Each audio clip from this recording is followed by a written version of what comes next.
Kaixo eta ongitorriak saio berri batera gaur uztailak 4 ostirala bi elkarrizketa berri izango ditugu.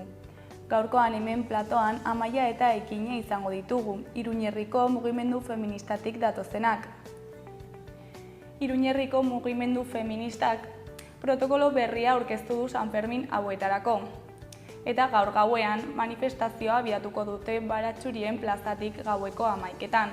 Eta baita ere uztailaren 11an Feministok Fest antolatu dute. Eta kontu hauen inguruan hitz egingo dugu beraiekin.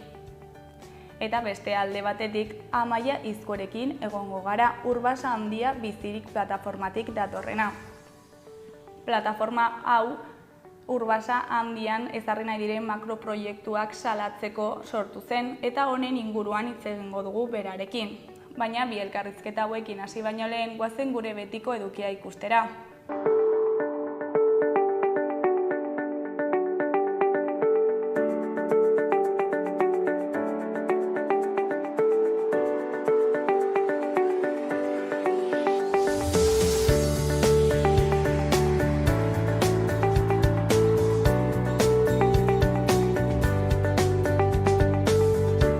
Goazen gaurko efemerideak ikustera. 1522ko uztailaren 4an Amaiurko gazteluaren aurkako ofentsiba abiatu zuen Carlos Enperadore Espainiarrak. Bere soldaduak Iruñetik abiatu ziren. Aurreko urteko Noaingo guduaren ondoren Espainiarrek Nafarroa ia osoa kontrolpean zuten berriro ere, baina Amaiurko gazteluan 200 bat nafar zeuden gotortuta ura azken muturreraino defendatzeko prest. Irudian gazteluaren birsorkuntza ariketa. Egun berean, baina 1910ko uztailaren 4an, Jack Johnson boxeolari beltzak irabazi zion James J. Helfrich boxeolari eta supremazista zuriari. Azken hau beltz bati pisu astunen titulua kentzeko asmoz itzuli zen erretiratetik, baina porrota onartu behar izan zuen. Emaitzarekin haserre zeuden zuriek beltzak erasotzeari ekin zioten eta 20 afroamerikar hil zituzten. 1933ko uztailaren 4an Mahatma Gandhiri espetxe zigorra ezarri zioten Indian. Keda herrian istiluak egitea eragotzi zioten. Espetxeko zikinkeria garbitzen eta bertako herritarren egoera aztertzen aritu zen. Beren buruak defendatzen irakatsi zien presoi eta agintariek eragindako kalte sozialak gaitzestera eta haien aurka altxatzera animatu zituen. Eta bukatzeko 1987ko uztailaren 4an Bimenes udalerri asturiarrak asturiera hizkuntza koofizial izendatu zuen. Asturiasko lehen udalerria izan zen bere hizkuntza propioari koofizialtasuna ematen. Asturiasko Auzitegi Gorenak erabaki hori atzera bota zuen, eskumena erregionala zela argudiatuz. 2016an udal horrek berriz ere onartu zuen asturieraren ofizialtasuna.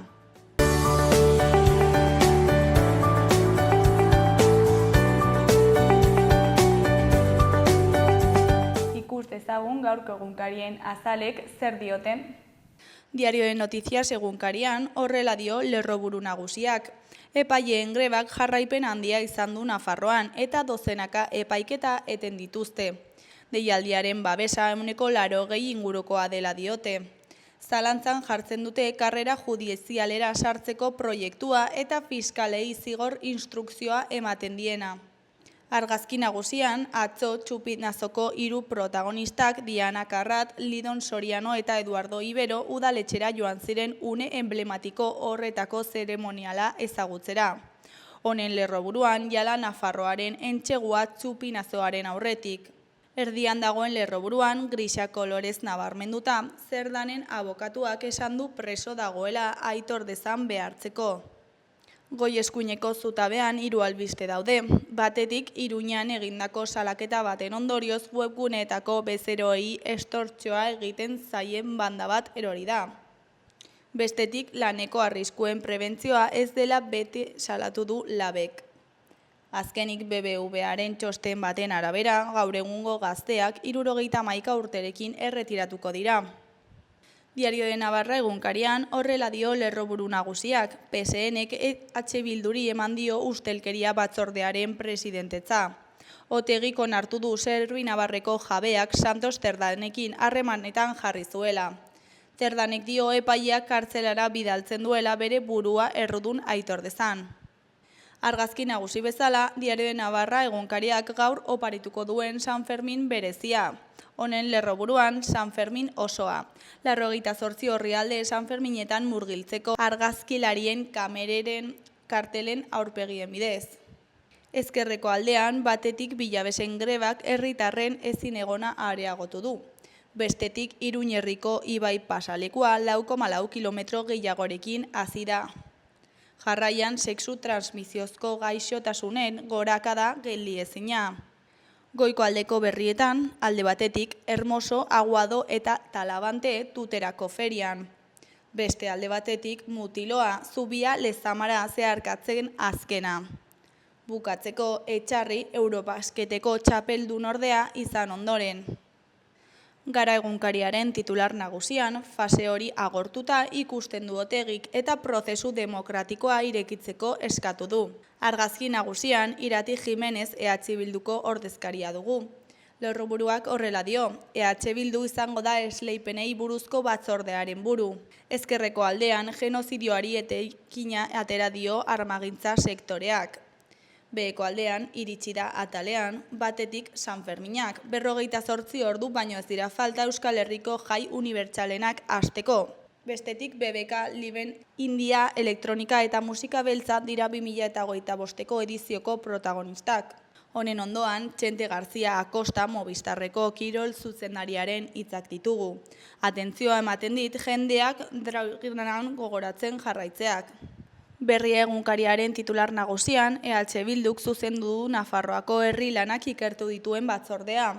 Irati Jimenez parlamentaria izango da presidentea, Pedro González UPNkoa presidente ordea eta Blanca Regales Geroabaikoa berriz mahaiko idazkaria. Batzordeak gutxienez 4 hilabeteko epea izanen du azken 4 legealdiaterako adjudikazioak ikertzeko. Goiko argazkian Jose Azurmendi dugu. Honen lerroburuan kulturgileen aitortza eta estimoa jaso ditu Azurmendik. Honen behean Frantziako Turra, Bigengard eta Pogakar aurrez aurre. Beheko aldera bagoaz argazki handian Nagore Alkorda Azpeitiko alkatea hizketan Elisabet Etxanobe Bizkaiko ahaldun nagusiarekin eta Cristina González Arabako ahaldun nagusi ordearekin eginiko solasaldian atzo. Honen berrian politikaren oztopo sarea. Emakumeek politikan duten parte hartzeari buruzko mintegia egin du erakundeek Bilbon. Emakumeek politikan duten parte hartzeari buruzko mintegia egin du emakundeek Bilbon. Beste argazkiaren lerroburuan emakume musikarien borroka etengabea. Honen ondoko zutabean, batetik Gipuzkoako basoen 10% basotik fundazioaren esku utzi nahi dute jabeek.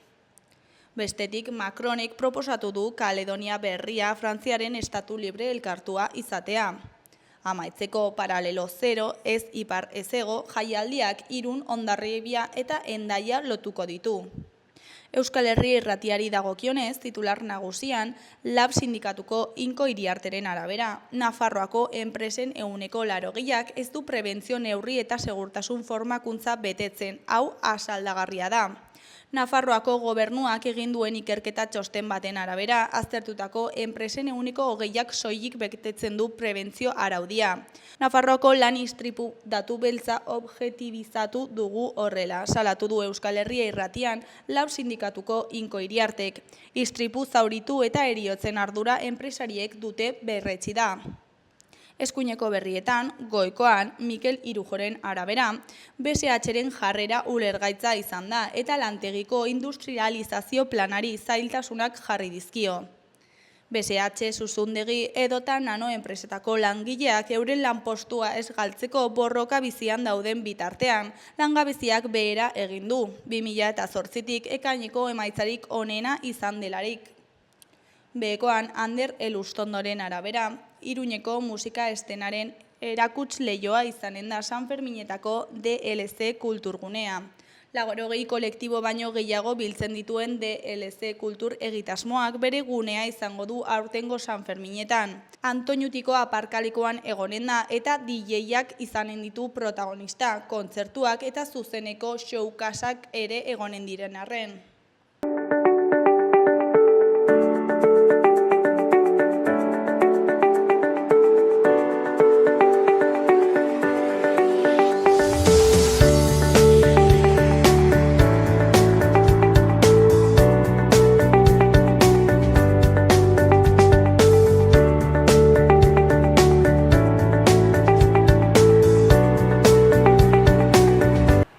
Kaixo, lehen aipatu dugun bezala, orain Amaia eta Ekinerekin gaude, Iruñerriko mugimendu feministatik datozenak. Kaixo, zer moduz?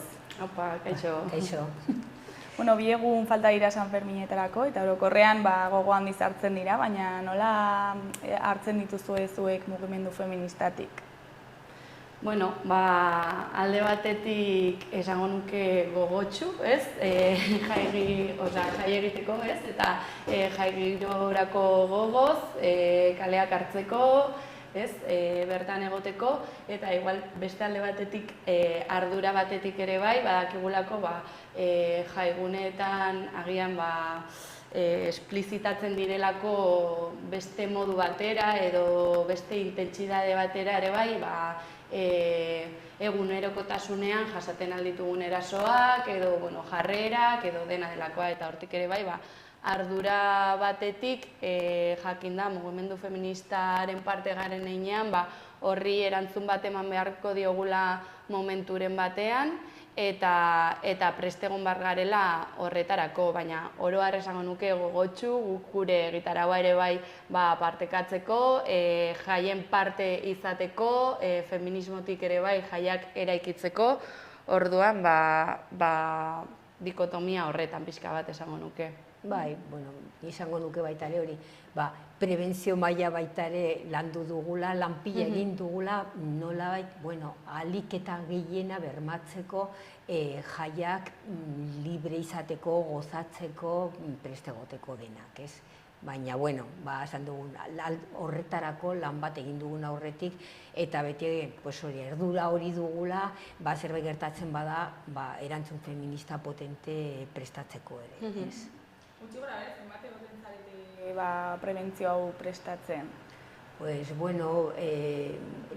Indarkeria sexistaren aurkako plataformak den lan handi bat dela San Ferminetako prestaketa horretan, ez? Ale protokoloan prestatzeko, berrikusteko, parte hartzeko baita ere udaleko indarkerien aurkako mailan, eta baina baita ere lan hori partekatzen dugun mugimendu feminista oroarekin, eta orduan koordinaketa egiten dela urtean zehar. Aurten izan dela oso intensibo, eta gero igual kontatuko dizuegun pizkazia hausnarketak egiten ari garen horren inguruan. Gero ere, San Ferminetan emakume izan da, ez dakit beldurrez hartzen diren jaiak dira, azken aldian edo azken urteetan gertakari matxista ugari gertatu dira. Nola ze irakurketa egiten duzue mugimendu feministatik? Bai, pixka bat lehen aipatutakoa, ez? Osea, emakume edo sexu generoz disidente zaren momentutik badakizu edo ez dakit nola esan, ez dakit egokiena den, baina prest egon behar zarela eremu misto batean zauden heinean jarrera batzuk edo jasango dituzula, ez, edo biziko dituzula, edo onartu ez, baina kontziente izan behar zarela hor zauden momentutik, ez, jaigune misto batean zauden momentutik eta gizonekin eta erasotzaileekin partekatzen duzun momentutik, arrisku batean egoten altzarela horrelako jarrera edo erasoak jasateko. Orduan, bizitzen da igual, zinegon batetik esango nuke, baina aldi berean erantzuteko prestutasun horrekin, ez? Osea, badakigu, historian zehar emandako zera, heteropatriarkatua bere horretan existitzen delako eta horri aurre egiteko lan egiten dugulako eraso matxistak oain dela urte asko edo historian zehar mandako gauza bat direla, baina egia da justo azken aldi hontan edo ikusten ari garela jarrera erreakzionario batzuk, edo dirudi feminismoak aurrera egiten zuen bitartean, horre Euskal Herri mailan izan genituen greba potente batzuk eta feminismoaren loraldi bat eman zen 2018-2019ko urteetan, orain aldiz ikusten ari gara horrekiko erreakzio bat eta ez da bakarrik egunerokotasunean islatzen, jaigunetan islatzen da, festagiroan islatzen da, egitarau bat sortzera bidean ikuspegi edo begirada feminista txertatzea edo egotea ezinbestekoa dela uste dugu pixka bat horrire bai aurre egiteko, eta Amaiak lehen aipatu duen bezala, prebentzio aldetik ere bai, ez gaude bakarrik eraso horiei, emakumeok eta sexu genero disidenteok jasaten duten eraso horiei aurre egiteko prest. Guk ere bai nahi ditugu jaiak feminismotik antolatu, feminismotik eraiki, eta horretarako guk egitaraua antolatzeko espazioetan egon bargara bestelako marko batzutan, ez bakarrik protokoloak gestionatzen edo kudeatzen diren espazio horietan edo dena delakoa. Ni izango nuke izan dela progresioa, ni ustez ez jakintasunatik etorri ginen, edo norberak bere bizipenetik, eta normalen esango nuke gutxienez, deserosoak sentitzea. Ez bada gauza gehiago gertatu, ez? Eta ni ustez izan direla iaia bi hamarkada, mahai gainean jarri genuen zer gertatzen dena, espazio honetan, beste espazioetan egin genuen bezala, lorpenak izan behar ditugu espazio guztiak geure ganatzeko. Eta horretan orduan eman dela hausnarketa bat, ez dela bakarrik gu nahi dugu jaiak bizi, baizik eta jaia gauek dauden bezala, Kinek esan duen bezala, ez dela geureak, baizik eta gure ganatzeko egin nahi dugun aldaketak sakonak jai ereduetan, benetan geureak eta gu ongi sentitzeko. Ez dela txertatzea espazio nola baiteko egina eta egina gainera ikuspegi matxistatik. Orduan, beti sentituko gara bestela konfrontazioan eta lasai egoteko behar dugulak eraiki ere beste jaimotak, ez? Hala ere, daudenak baita ere gure lekua nahi dugula eta aske eta pozez bizitzea ere. Eta jaigune seguru horretatik oso urrun gaudela orain esango zenukete? Pues bai. Tamalez. Tamalez bai. Bai, osea... Urratsak eman dira, bai prebentzio mailan, bai jai ereduan, eta bai erantzunean, baina hala ere oraindik bide luze dugula horretarako. Eta ze aldaketa izango lirateke nabarienak edo egin beharrekoak? Jaigune feminista bat sortzera bidean. Osea, nire ustez da... Erabakigunetan egotea, batetik. Osea, antolakuntzako guneetan feminismotik jardutea eta horretarako behar dira feministak. Jaigune feminista horiek sortzera bidean, feministak erabakiguneetan egotea eta begirada feminista transbertsala izatea, osea, eraikitzen duzun hori feminismotik eraiki eta ez eraikitzen duzun hori agian norma den horretatik ez gero feminismoa txertatu, baizik eta feminismotik zuzenean eraiki bai egitaraua, ezakit gureak diren espazioetan, izan daiteke Herri San Ferminetako egitarau batean, ez?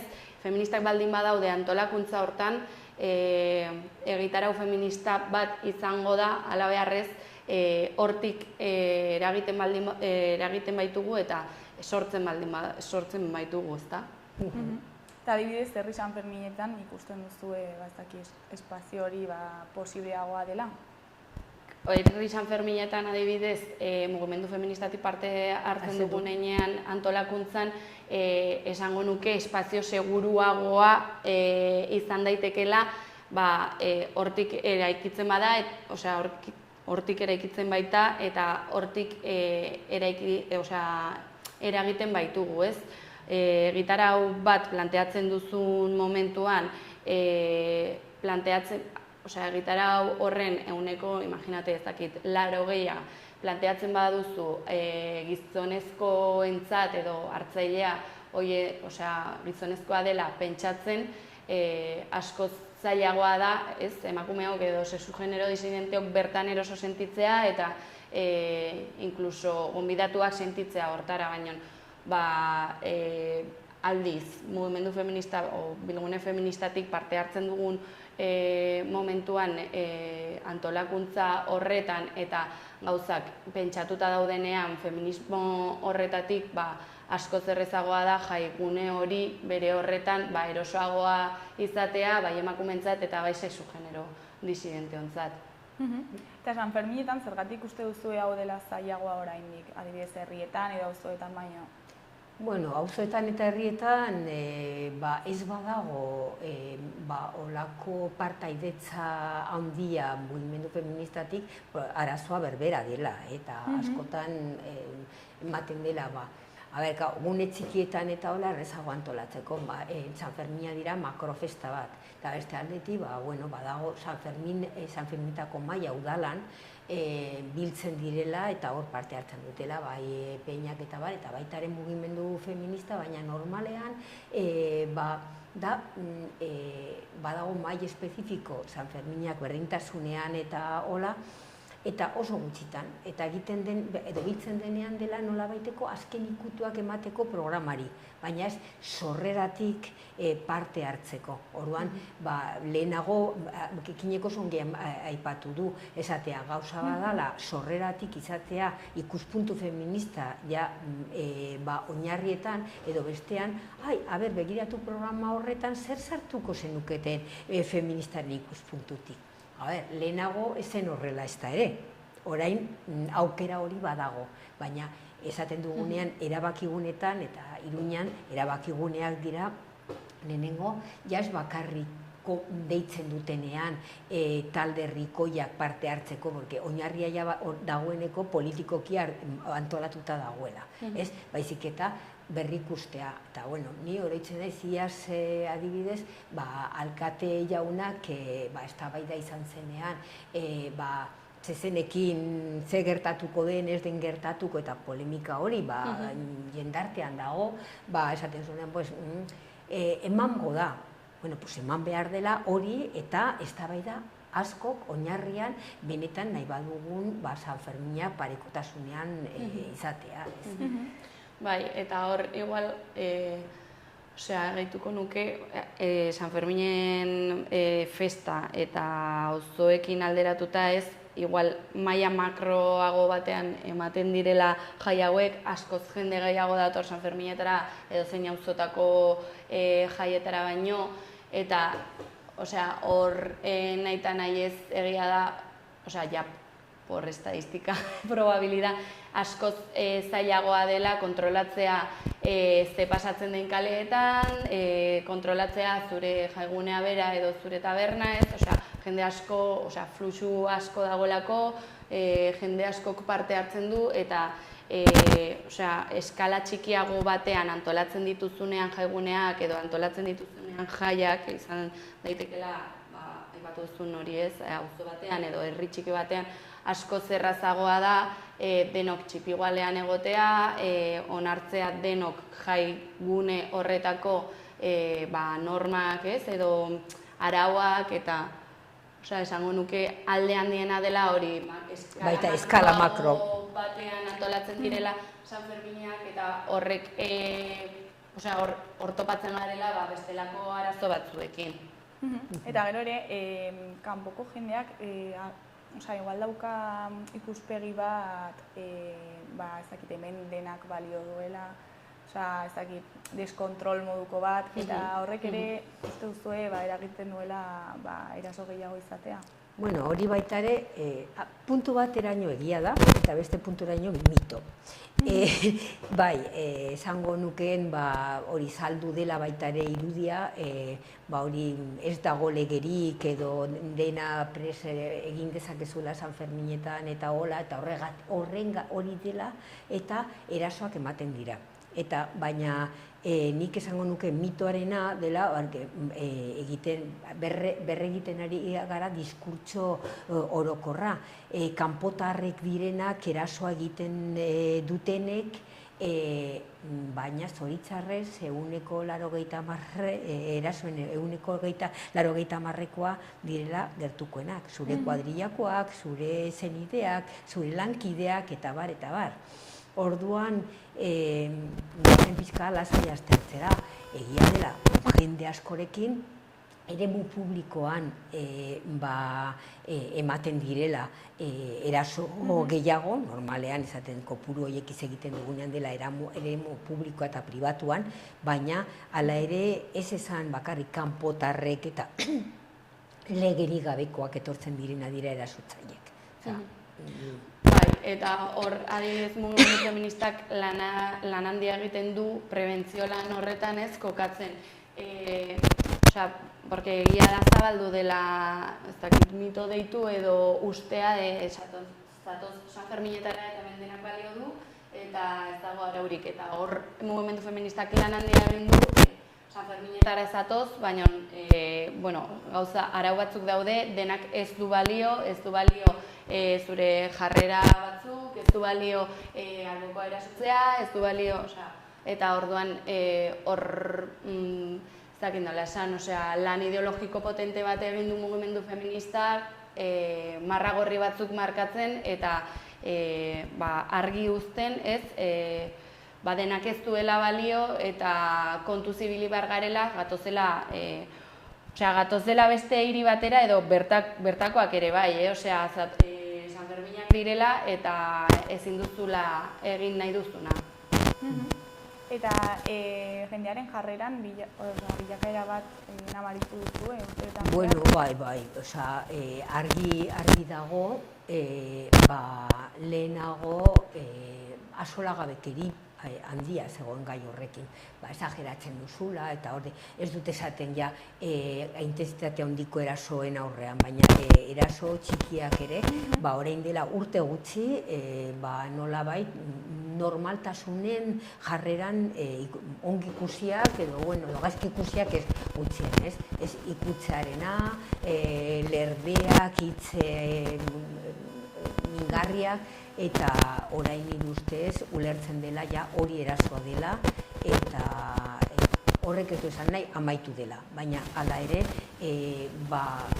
jendarte oro har erasoen aurka bere jarrera adierazi duela, hori uste dut izan dela lorpen handia mugimendu feministaren partetik ez.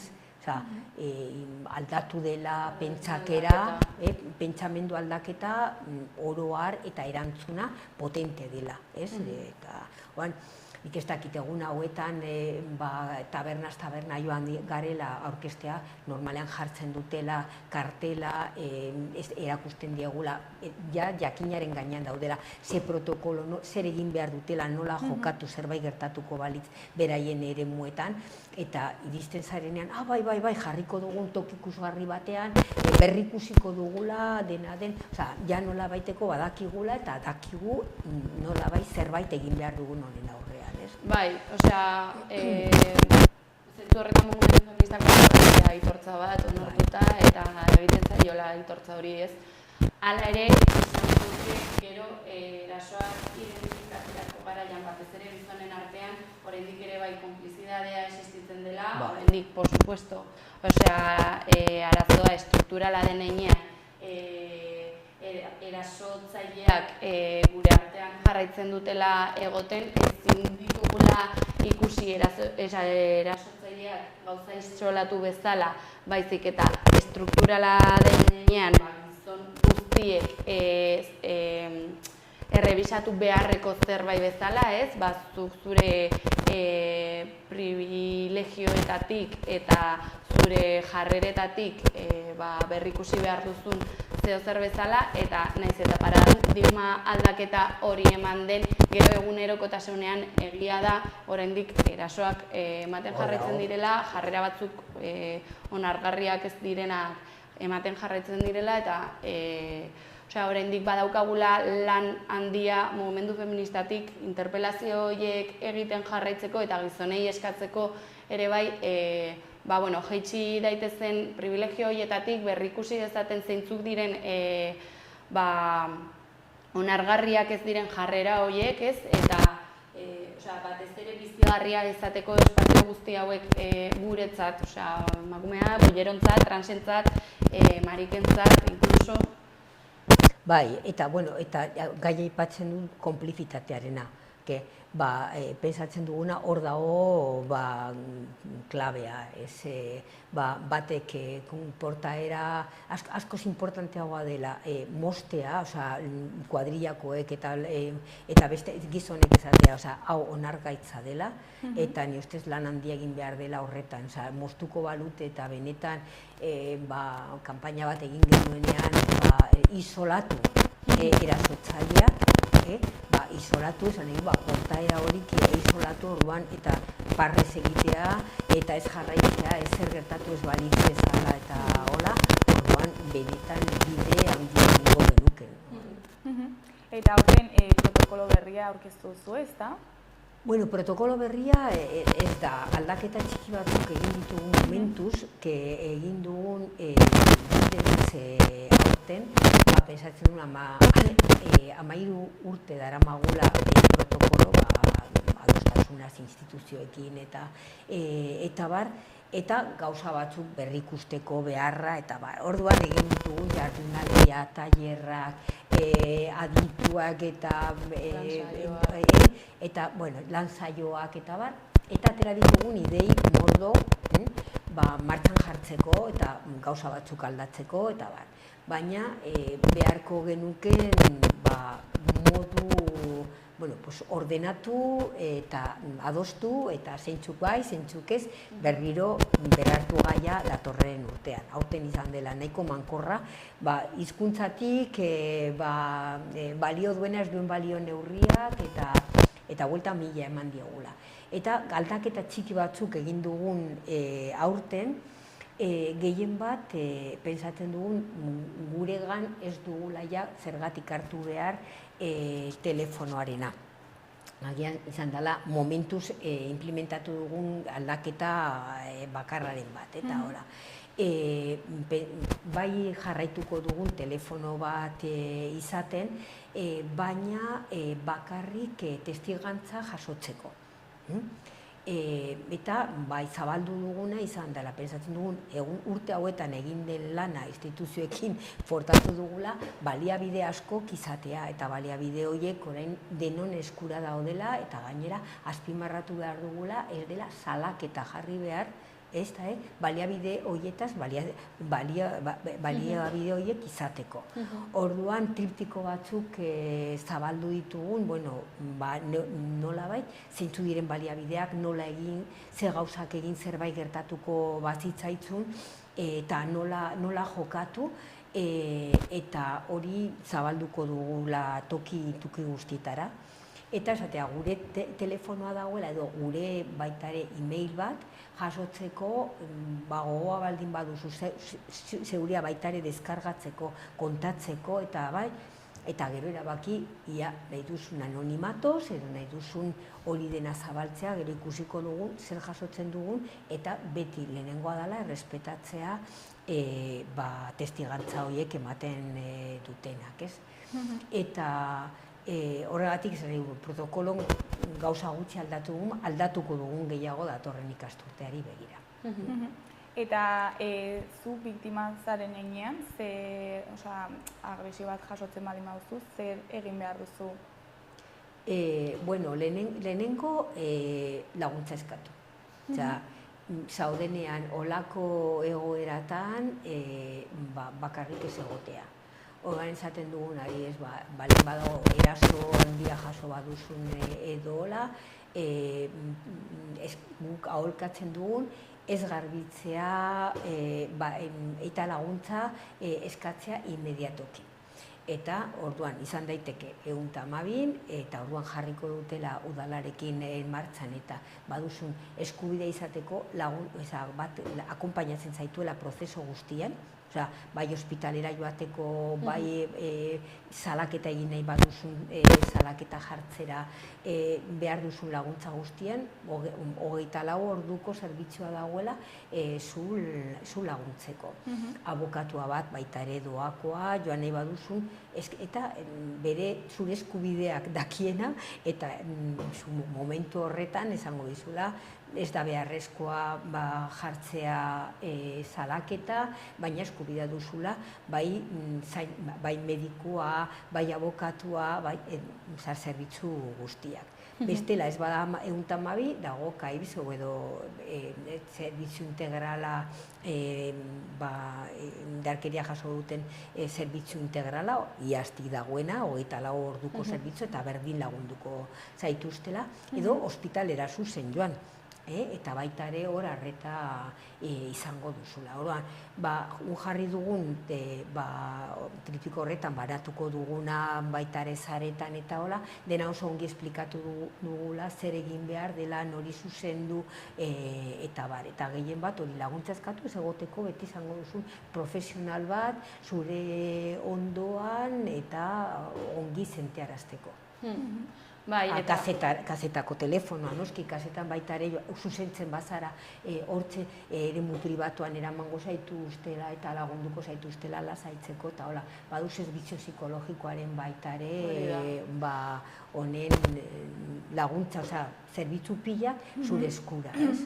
Hori da, batez ere instituzioetatik eskaintzen dena da zerbitzu horiek, arreta zerbitzu horiek, laguntza psikologikoa behar baldin baduzu edo inkluso zeo zer gehiago fisikoa dena edo dena delakoa hori bai ematen dizula badituela udalak eta instituzioetatik badagoela aukera hori. Eta gero, bestetik, mugimendu feministak eskaintzen alduena da salaketa soziala. Salaketa sozial hori egitea eta horretara animatzen ditugu erasoak jasan dutenak salaketa sozial horretara salaketa sozial hori eskatzea guk ere bai erantzun sozial bat emateko. Ulertuta ez dela zuri isolatuki pasatzaizun zeo zer, baizik eta dela jendartean ematen den gertatzen den, ez dakit egunerokotasunean inkluso gertatzen diren gauzak eta gu mugimendu feminista garen ahotsa daukagula ere bai hori salatzeko eta marko bat jartzeko horri eta esateko aski da onarte. Orduan, alde batetiko instituzioen baliabide guztiak martxan jartzen aldirela eta hor bai laguntza eskatu behar dela eta bestetik nahi izatekotan, badago jendea ez duena salaketa sozialik egin nahi eta erantzun soziala orduan ez da ematen, baina aukera hori ere badagoela mugimendu feministara gerturatzen baldin bazara erantzuna emateko. Eta hori da, esan nahi gure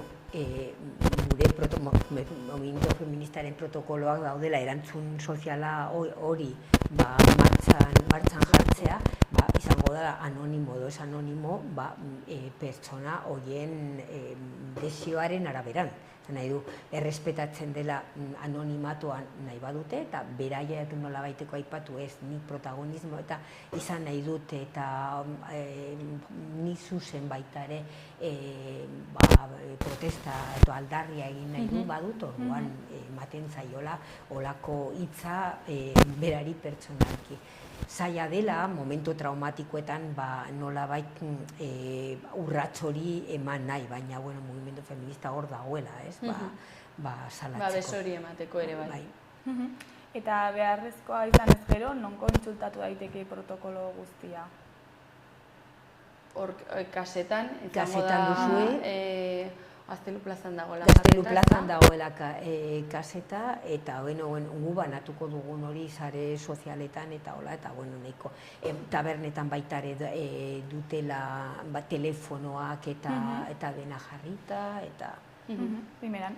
Eta, gero ere uztailaren 11an Feministok Fest antolatu zu, ezta? Bai, hori, pixka bat, lehen botatzen genuen hildo horretatik, espazio mistoak seguruak ez diren heinean, guk ere bai, mugimendu feministatik ikusten genuen beharrezkoa guretik sortutako eta guretzat sortutako egitarau bat aurrera ateratzea, eta orduan uztailaren 11an, ostiralarekin, besterik gabe urtero egiten dugun bazkari feminista antolatu dugu. Horren ostean elektrotxaranga bat, elektropotxotxe txaranga izango dugu gurekin eta kategoria moduko bat egingo dugu Aldezarreko kaleak hartzeko, ez?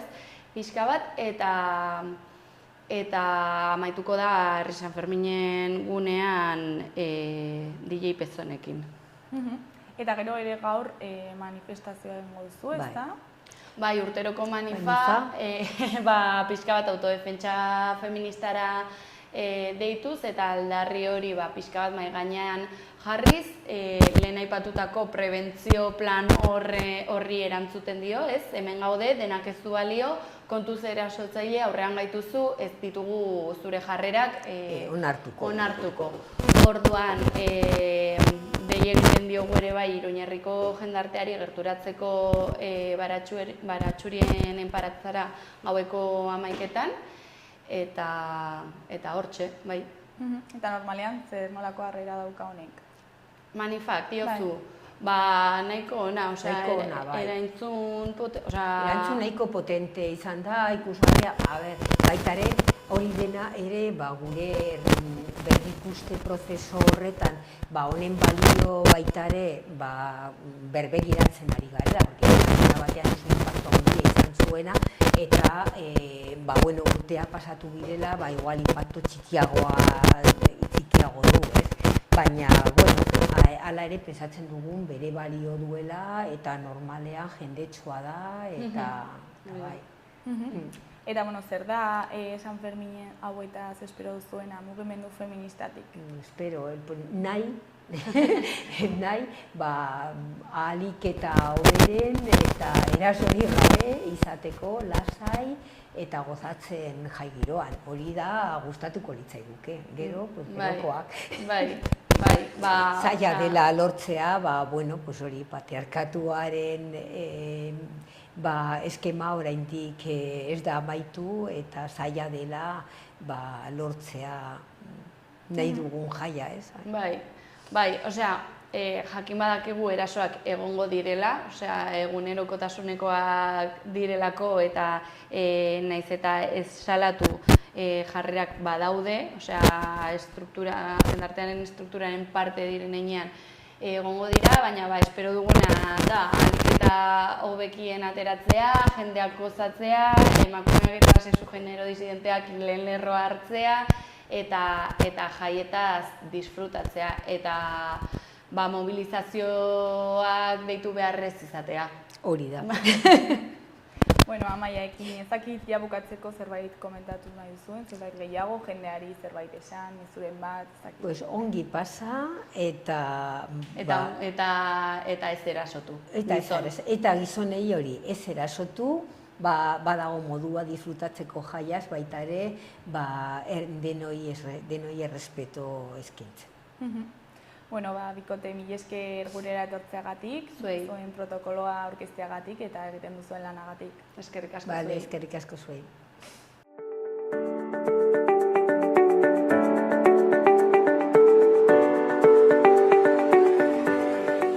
Gaurko eta asteburuko eguraldia ikusiko dugu orain. Gaur, ostirala, temperaturak igotzen jarraituko du eta giroa oro har eguzkitsua izango da. Ostarte zabalak izango ditugu eta temperatura maksimoak 25-27 gradura iritsiko dira kostaldean eta 30 gradu inguruan ibiliko dira barnealdean. Hegoaldeko hainbat lekuetan 35 gradura ere iritsiko dira. Arratsaldetik aurrera bero-hodeiak agertuko dira eta baliteke egunaren amaieran zaparrada trumoitsu batzuk egitea, bereziki barnealdean. Larunbatean giro nahiko argiarekin jarraituko dugu. Eguneko ordu askotan ipar-mendebaldeko haizea ibiliko da, arratsaldean zakarrago, eta temperatura jaitsi egingo da. Hodeiak eta ostarteak izango ditugu zeruan, eta hainbat momentutan eguzkia bistan izango da. Ezegonkortasuna ere izango dugu atmosferan, eta baliteke egunean zehar zaparrada trumoitsuren bat edo beste egitea. Igandean ere hodei eta urdenguneekin jarraituko dugu, baina litekeena da hodeiak ugariagoak izatea. Goizaldean eta goizean goiz zerua tarteka hodeitsu agertuko da, baina erdialdeko orduetan giroa argiagoa izango da. Arratsaldeak aurrera egin ahala, itsasaldetik behe-hodeiak sartzen joango dira. Zerua kantauri isurialdean lainotuko da lehenbizi eta azken orduetan hegoaldeko eskualdeetan ere bai. Baliteke behe-hodei trinko horiekin kantauri isurialdean azken orduetan euri txikia egitea. Temperaturak behera egingo du eta ipar-mendebaldeko haizea ibiliko da.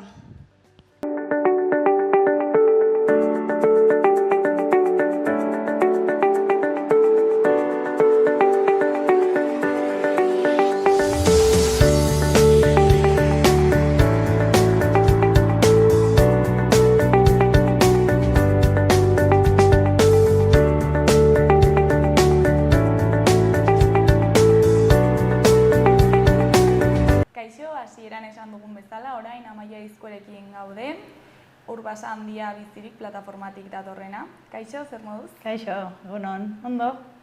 Bueno, azaldu iguzu pixkat zer den Urbasandia bizirik plataforma. Bai, Urbasandia bizirik plataforma herritarren ekimen bat da, eta Urbasandia parke naturala defendatzen duen talde bat gara. Beraz, Urbasandia hartuta eta Etxauriko mendateraino hartzen dugun lur guztia defendatzen dugu, bai inguru giroari dagokionez eta baita bertako populazioaren bizimoduari dagokionez ere. Eta gutxi gorabehera noiz sortu zen, eta zergatik zeitzu dira helburuak, zergatiak? Berez, 2020 urtean sortu zen, Kresada izeneko proiektu bati aurre egiteko. Zeren bertan 2020 urtean, udaran, Kresada izeneko proiektu bat aurkeztu zen, non Etxauri aldean 12 errota jarri nahi zituzten, ia 200 metrotako altuerakoak.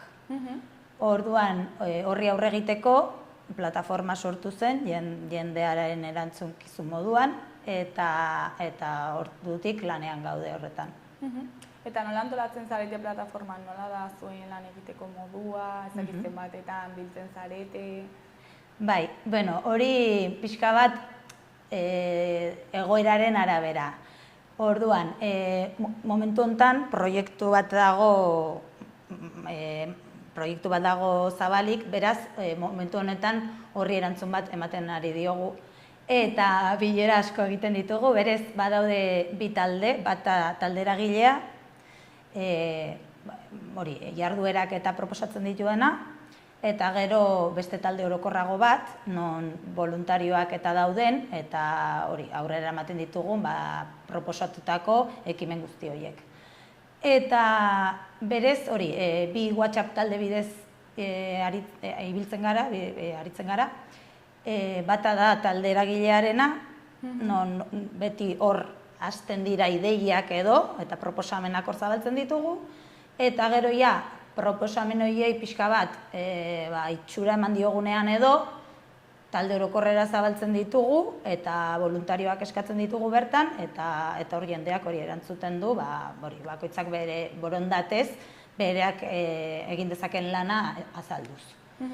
Eta bilerak, momentu honetan bilera asko izaten ari ditugu, ari garelako bertako herrietan eta informazio bilerak egiten, eta orduan gure barne bilera pila bat ditugu gauza guzti horiek antolatzeko. Baina gero, proiekturen bat justo mai gainean ez dagoenean, lasaiago ibiltzen gara, eta hala ere, beti elkarrekin ari gara lanean, baina modu lasaiago batean. Eta jendeak normalean eskatzen dituzuenean voluntarioak nola erantzuten du? Oso erantzun ona izaten du orokorrean jendeak, nik uste bertako bizilagunak oso sentsibilizatuta daudelako horrekin, asko maite dugun lur eta herri batzuk dira, edo daude bertan, eta orduan nik uste orokorrean uste duguna, baino askoz implikazio maila da altuagoa erakusten du jendeak. Eta orain, ze puntutan gaude, makroproiekturen bat ezarri nahi dute, zein, ezakit? Justo orain, duela, 17an, ekainaren 17an, Nahon argitaratu zen Goñibar eta Etxaurin 8 aerosorgailuko proiektu bat. Eta justo orain, dauzkago 30 egun, 30 lan egun, alegazioak aurkezteko proiektu hori geldiarazteko. Beraz, justo momentu kritiko batean gaude orain, eta horregatik orain gure jarrera ere aktiboagoa izan da, eta agian gehiago entzuntzaigu bai komunikabidetan eta hori, jarduera mailan. Orduan, justo orain ari gara alegazioak biltzen horiek egiteko. Eta zertan datza makroproiektu hau eta zergatik ezarri nahi dute Urbasan? Makroproiektu hau 8 aerosorgailuz planteatutako proiektu bat da, eta kasu honetan Goñibar eta Etxaurin jarri nahi dute. Ez dugu uste Urbasa denik beraien helburu bakarra. Nik uste enpresa hauek, normalean kanpotarrak izaten dira, ez dute zonaldea ezagutu ere egiten, eta proposatzen dituzte plano baten gainean ezarrita, aerosorgailuak ezarrita, kokatuta, jakin gabe zen gaitz ekarriko dioten lurralde horri, eta lurraldea ere ezagutu gabe. Orduan, ez dugu uste beraien interesa Urbasa denik bakarrik, baina noski, Urbasa handia eta Etxauri arteko lurroiek edo mendate hori, oraindikan Birjina da, eta beraiek hor ikusten dute, diru gehiago sortzeko edo jasotzeko aukera ikaragarri bat. Oraindikan hor ez dagoelako horrelako proiekturik. Eta sortu daitezkeen kalteak zeintzuk dira, ezakit naturarentzako, osasunarentzako? Kalteak ugariak izan daitezke, alde batetik bertan biodibertsitate oso biodibertsitate altuko zonalde bat delako, bertan arranoak, saiak, mikagorriak eta bizi dira hegaztien aldetik. Gero ere, urtsintxak, azeriak, basurdeak, mota askotako ugaztunak daude ere. Eta, berez, Nafar gobernuak bere garaian babestu zuen zonalde hori. Orduan, ulertezina edo ulertzeko zaila egiten zaigu berez babestua dagoen zonalde baten gainean aerosorgailuen proiektu bat aurkeztu ahal izatea, eta arraro egiten zaiguna da, nola ez duten bertan bera uzten edo deusezten aurkeztu bezain azkar proiektu hori, zeren azken finean zonalde babestu bat baldin bada, benetan babestu izan beharko luke. Orduan, alde batetik, biosferaren aldetik, kalte ikaragarriak egongo lirateke, hainbat espezie desager lirateke, zeren bertan ere arrano perdizeroa ibiltzen da, eta hori Nafarroan oso leku gutxitan gertatzen da, eta bertan edifikazioa egiten du. Orduan, erabat kaldetuko litzateke espezie hori. Gero, Goñibarren justo Artetako iturburua dago. Artetako iturburuak Iruñerriari ematen dio ura. Ez dakitzen bate uneko dotasunean, baina nik uste azkenengo ikerketek esan zutenez, ia zela, ia 40-50 inguruan. Orduan, klaro, aerosolgailu horiek koipea botatzen dute lurrera eta lurrean filtratu egiten da koipe hori. Beraz, akuiferoak ere kutsatu egiten dira. Eta arrisku handia dago artetako iturburu horrekin. Eta zonalde babestu bat izan da, ezakit legea zuen alde dagoen, edo ezakit begiratu zuen hori? Bai, begiratu dugu, baina ikusi dugu azkenengo politika internazionaletan eta babestuta dauden leku asko kaldetu egin direla olako makroproiektuekin. Berez, ulertezina litzateken zonalde batean olako makroproiektu bat ezartzea ezarri izan dute. Maestrazgoan eta hainbat paraje, interes handiko hainbat parajeetan, babesturiko hainbat parajeetan. Orduan, ez dakigu horren atzean ondo zer dagoen eta zer erabakitzen duen, baina, egin dira olako makroproiektuak justo leku ikaragarrietan. Eta horrek pixka bat izutzen gaitugu ere, zeren, klaro, ikusita hori gertatzen ari dira beste zonalde batzuetan, zeinek esaten digu edo baieztatzen digu, lasai, hau defendatuko da, babestua delako eta ez da kaltetuko, ez dakit. Eta zuek instantzia bat aurkeztu zue epe hori luzatzeko, ez da? Bai. Eta zergatik da garrantzitsua epe luzapen hori? Bai, karo, berez, esan bezala, Kresada proiektua 2020 urtean aurkeztu zen. Ondoren, 2021 urtean, beste proiektu bat aurkeztu zen, Aldana izeneko proiektu bat, kasu horretan ere, hainbat aerosolgailu jarri nahi zituztela, gehiago Urbasandia zonaldean. Eta 5 urte beranduago, orain, berriz ere, zonalde berdinean, Sarbilgo zonaldean, beste proiektu bat aurkeztu da, baina antzeko baldintza dituenak. Karo, kasu horretan, beraiek urteetan zehar egin dute lan proiektu horiek aurkezterak orduan. Baina ze gertatzen da, bai Kresada, bai Aldane eta bai Azantza Sarbilgo proiektu hau udan aurkeztu dute, hiruak udan aurkeztu izan dira, bai 2020 urtean, bai 2021ean eta bai orain. Udan aurkezten dira eta beraiek bertan urteetan egin dute lan proiektu hori osatzeko, eta bizilagun hori geratzen zaigun bakarra dira 30 eguneko epea alegazioak aurkezteko. Orduan, epe hori eta klaro, justo beti opor garaian izaten da. Opor garaietan zailagoa da jendeak erantzuna izan dezan, kanpoan dagoelako, edo despistatuta, edo orduan, guretzako benetan oso garrantzitsua da epe hori luzatu alizatea, alegazio gehiago eta sinadura gehiago jaso ditzagun. Eta instantzia behin jarrita, ezakit erantzunik jaso duzuen, noratekin negoziatzeko aukera izan duzuen? Bai, beraz, beste egunean industriako departamentutik esan ziguten, berez luzapen hori emango zigutela, 15 lan eguneko luzapena, baina oraindik ez dugu jaso ofizialki luzapen hori edo baieztapen hori. Orduan, bitarte honetan, ari gara lanean, sinadurak uztailaren 30 baino lehen jasotzeko. Gero, 15 lan egunez luzatzen bazaigu, buztu aldera, buztuaren 21 aldera edo, asko zobe, baina, berez, ofizialki heldu ez zaigunez oraindik hori sinatuta, nahiago dugu pentsatu. 30 lan egun ditugula eta horretan ari gara lanean. Eta sinadura bilketa zer moduz doa?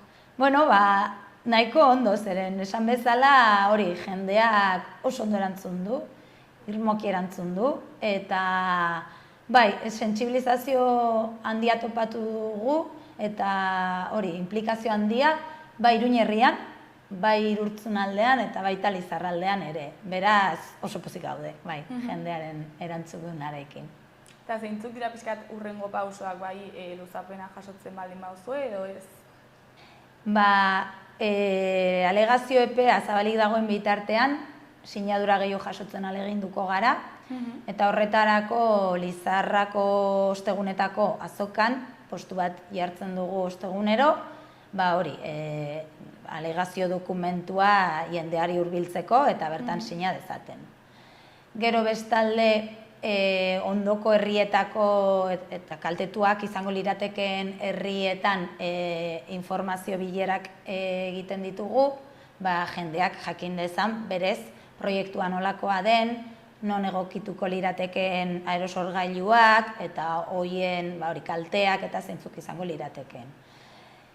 Gero, bestalde, ingurumeneko departamentuari eskatu diogu onalako proiektuak bertan bera gera daitezen, zeren, alde batetik, hori, teknikoki biosferaren kalteak zeintzuk lirateken azalduz, eta bestalde, azpimarratuz, bertako udalak kontran agertu direla. Beraz, entzun behar direla, bertako udalen hori usteak eta iritziak eta errespetatu behar direla. Orduan, bai Goñibarren, bai Jaitzen, bai Gesalatzen, Deierrin eta Lezaunen udalak proiektu honen kontra daude. Orduan, guretzako garrantzitsua da bertan bizi garenon ahotsa entzutea. Eta nola ikusten duzue gai honekiko etorkizuna epe laburrera? Uste duzue azkenean egingo dela proiektua ez? Bai, egia da, bertako udalen eta herritarron erantzuna ikusita, ni pertsonalki baikor nagoela eta bai sinisten dudala proiektu hau geldiarazteko aukera dagoela. Baina, epe luzeago batean, ikusten dut, erabakitzen ari diren politikak edo hartzen ari diren politikak orokorrean oso arriskutsuak direla, horren atzean interes ekonomiko pribatuak daudela, zen azkenean horren atzean dauden enpresak pribatuak besterik ez dira, eta horria ez naiz horren baikor edo, zeren ikusten dut ingurunera begiratuta, proiektu hau geldiaraziarren ingurunera begiratuta, ikusten ditut, ezarri dituztela, ezarri beharrezko lirateken proiektu asko. Orduan, nik uste horretan, beste modelo batzuen alde jokatu beharko genuekela, beste modelo hori, energia berriztagarrien modelo desberdinen alde, ez direnak horren kaltegarriak edo. Amaia, ez dago galdera gehiagorik, ezakit zerbait gehiago gaitu nahi duzun, jendeari zerbait esan. Bai, esango nuke, hori, jendeari animatuko nioke begirada kritiko bat izaten, pixka bat beraiek uste dutena eta azaltzen eta dena gehiago hausnartzen. Zeren askotan pentsatzen dugu etorkizun labur batean, baina nik uste garrantzitsua dela epe luzaroko etorkizun bati begiratzea eta gure bilobek ondo bizitzeko aukera bermatzea. Orduan, momentu honetan agian dirua eskaintzen dizute enpresa hauek aerosorgailu bat zure lursailan jartzeko edo, baina izango da dirua zuretzat momentu honetan, baina esan nahi dut gure bilobek eta zer nolako basoak eukiko lituzketen. Orduan, pixka bat hori. Eta gero, bestaldeia alegazio epe honi dagokionez, ikusleren batek alegazioa ezarri nahi badu, bidaldi ezagula posta elektroniko bat alegazionesuab@gmailera eta orduan eskuratuko luke alegazio dokumentua editagarri guri berbidaltzeko. Amaia, zuri eskerrak eman, gurekin hitz egiteko tartetxo bat ateratzeagatik eta hain ondo azaltzeagatik. Eta ea zer moduz joaten den azkenean, luzatzen dizueten epe hori. Bai, mil esker hori, aukera hau izateko gure arazoa zabaltzeko. Eskerrik asko zuei. Ondo segi, agur. Agur.